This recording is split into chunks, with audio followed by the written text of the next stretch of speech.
Mike McCoy. I'm going to walk you through a little bit of a pre-painting process I did on this prosthetic.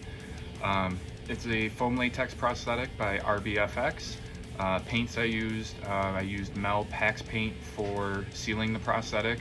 Every foam latex prosthetic has to be sealed before you do any type of makeup or airbrushing on it.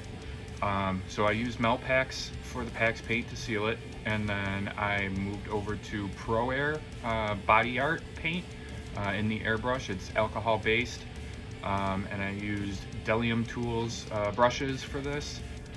So yeah, I'll do a little voiceover kind of explaining a little bit of the process of what I was thinking color wise and what I'm actually doing in the video. So yeah, like, share, subscribe, follow me on Instagram, let me know what you think. Okay, so I start off doing some underpainting with a deeper purple, bruised purple kind of color, going into all the deepest parts of like the stitching, the wrinkles. In this, I tried to make it as dark as possible in there. I didn't want to go in with a red. Red would make it more of like a gory, fresher look. This prosthetic I was using to make a Frankenstein's monster type of creature, so I wanted it to look more corpse-like, decayed. Really loved the makeup by Mike Hill and his team and the new Guillermo del Toro's Frankenstein, so I was trying to go with a similar type of palette color for that, or color scheme.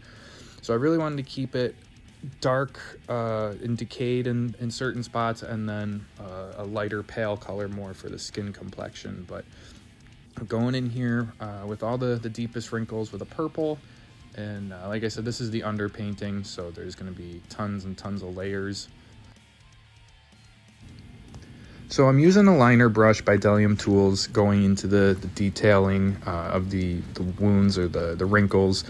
But I'm also kind of dry brushing too around certain areas, not to go too heavy with the underpainting. You know, you want to go heavier in some spots, but I really thought that the dry brushing here too would make a really cool effect after you put the layers on top of it. And I'm really happy I did that, and it just turned out really cool. So it's kind of an experiment as I was going with the dry brushing too, as in the underpainting.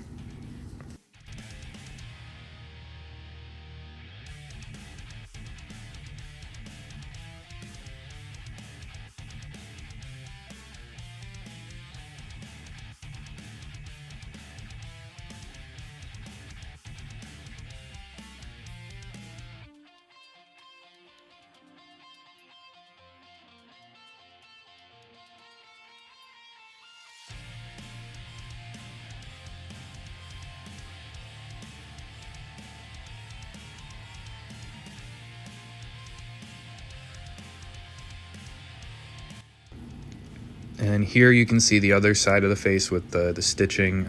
Really went in kind of heavy with the purple there, but definitely wanted to make that side pop with those wounds as much as possible.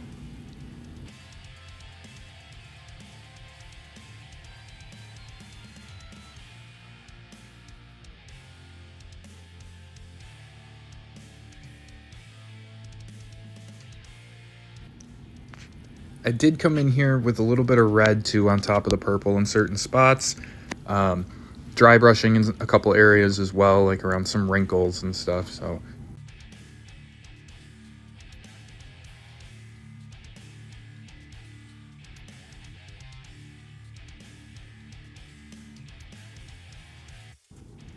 here I brought in a veining blue color.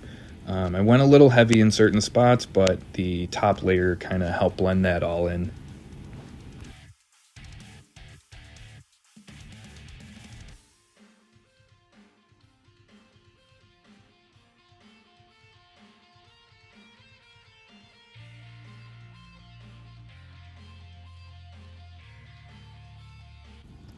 So here I grabbed a small stipple brush and just kind of dry brushing some red for irritation in certain areas. Now I grabbed a larger stipple brush and dry brushing the cream color, flesh tone color around the entire prosthetic. This is the top layer, still sealing the entire thing using the Mel Pax paint.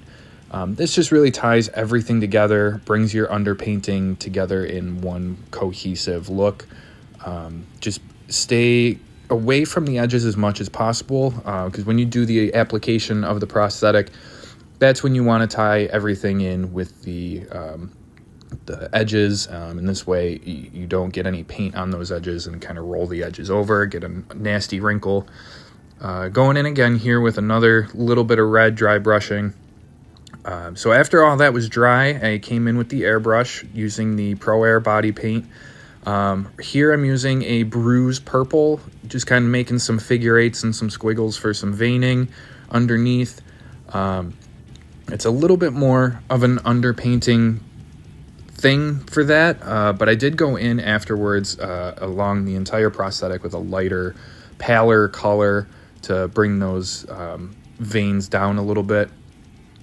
So that's what I'm kind of doing here, is going around everything with that paler skin tone color.